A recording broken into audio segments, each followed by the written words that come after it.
You're just a greedy gold digger. Nora, my mother-in-law, shouted, her face red with anger.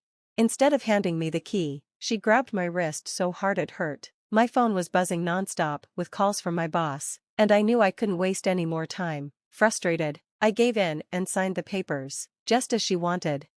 Nora's face lit up with triumph as she finally let me go. I realized right then and there that she had gone too far. It was time for me to stand up for myself. My name is Lily. Ever since I married Ethan, his mom, Nora, has been obsessed with my inheritance. At first, I thought she was just curious, so I shared some details about my plans. She seemed friendly back then, but soon her constant questions became unbearable.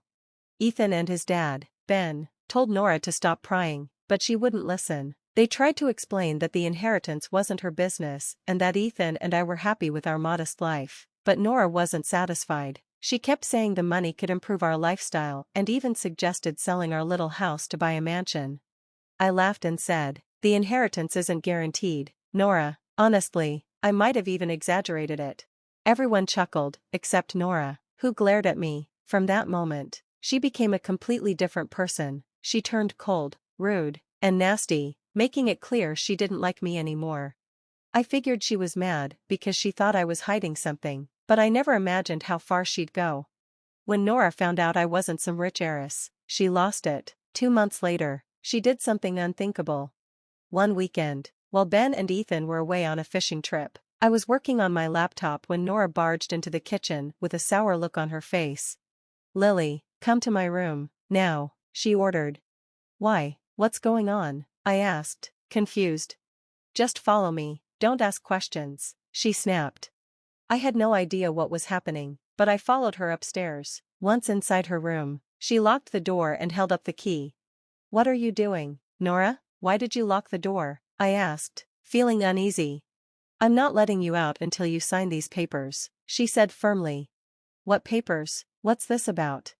She held up a document. "This is a postnuptial agreement. It says you won't take a single cent from Ethan if you ever get divorced." I was shocked. "What? That's ridiculous. Ethan and I aren't even thinking about divorce."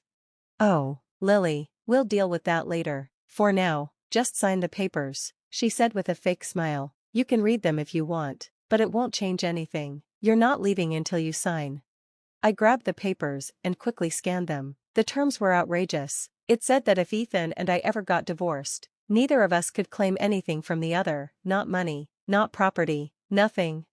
I glared at her. "Why are you doing this, Nora? Ethan and I never talked about a prenup or postnup. This is completely out of the blue." She shrugged. "Things have changed. I thought you were going to inherit millions, but now I know that's not true. Without that money, you're just a burden. So, sign the papers. Once that's done, I'll make sure Ethan leaves you." I couldn't believe the nerve of this woman. "So, Nora, you never brought up a prenup because you wanted Ethan and your family to benefit from my inheritance, and now that it's not happening, you expect me to give up my rights to his assets? How exactly are you planning to convince Ethan to agree to this?" I asked sharply, my frustration boiling over. She smirked and replied, "I'll figure something out. I can't let my son stay married to someone like you. He deserves to marry someone wealthy so our family can finally live the life we deserve. I didn't raise him all these years just to see him stuck with a financial burden." "What are you talking about? Ethan doesn't care about my inheritance," I protested. "Well, I care, Lily. I only agreed to this marriage because I thought you'd bring something valuable to the table. Now, I see you'll ruin our lives by relying on Ethan," she spat back. Furious, I retorted, "Unbelievable. Now I understand why Ethan and Ben are always cautious of you. You're selfish and greedy, with no concern for your son or daughter-in-law's happiness." I doubted Ethan even knew about this postnup she was forcing on me. Taking a deep breath, I said, "I'm not signing anything, Nora. If Ethan wants a postnup, we'll talk about it together, with lawyers. This isn't how things are done." "Listen, Lily," she snapped, "you're not leaving until you sign. I've got all day. Ethan and Ben won't be back from their trip for hours, and I know your boss is waiting for you to return to work." Feeling trapped, I finally gave in. "Fine, just give me the key so I can leave. This is absurd." Instead of handing me the key, Nora grabbed my hand so hard it hurt. Her face twisted with rage as she screamed, "You're nothing but a greedy, gold-digging witch." My heart pounded with anger and disbelief. my boss was still calling, and I couldn't afford to lose more time. Reluctantly, I signed the papers. Nora's smug grin returned as she unlocked the door. The moment I was free, I bolted out and locked myself in another room, immediately calling my boss to explain everything. She was shocked and sympathetic. "Take some time off if you need it," she said kindly. After the confrontation, I documented the bruise on my wrist with photos. The more I stared at it, the angrier I became. Nora had crossed a line, and I knew I had to stand up for myself. The next day, Ethan and Ben returned in good spirits. Nora and I, however, were far from cheerful. When Ethan noticed something was off, he asked me about it, but Nora jumped at the chance to talk to him first. She pulled him aside and brought up the postmap. Within minutes, Ethan stormed downstairs, clutching the papers in his hand, his face red with anger. "Dad," Ethan said, turning to Ben, "do you know anything about this?" Ben looked confused. "What is it?" Ethan held up the papers. "It's a postmap. Mom wants Lily to sign this ridiculous agreement. Were you involved in this?" "I have no idea what you're talking about," Ben replied, shaking his head. Ethan turned to his mom, his voice sharp. "What is this, Mom? What's going on?" Nora stood her ground. "I'm protecting you, Ethan. This wife of yours is a liar and a gold digger. She fooled you into thinking she had a big inheritance. She's useless and will drag us all down." Ethan stared at her, stunned. "What are you even saying, Mom? Lily's inheritance has nothing to do with us. Why are you acting like this?" But Nora crossed her arms and said coldly, "You don't understand, Ethan." I couldn't believe her nerve. "So, Nora," I said, "you've spent all these years avoiding talk of a prenup so Ethan and your family could benefit from my inheritance. Now that it's not happening, you want me to sign away my rights? How do you plan to convince Ethan to go along with this?" She smirked. "I'll handle it. Ethan needs to divorce you when the time is right and marry someone wealthy. That way, our family can live the life we deserve. I didn't raise him to end up with someone like you." "That's ridiculous," I protested. "Ethan doesn't care about my inheritance." "Well, I do, Lily. I agreed to this marriage because I thought you'd bring something valuable to the table. Without that, you're just a burden," she spat.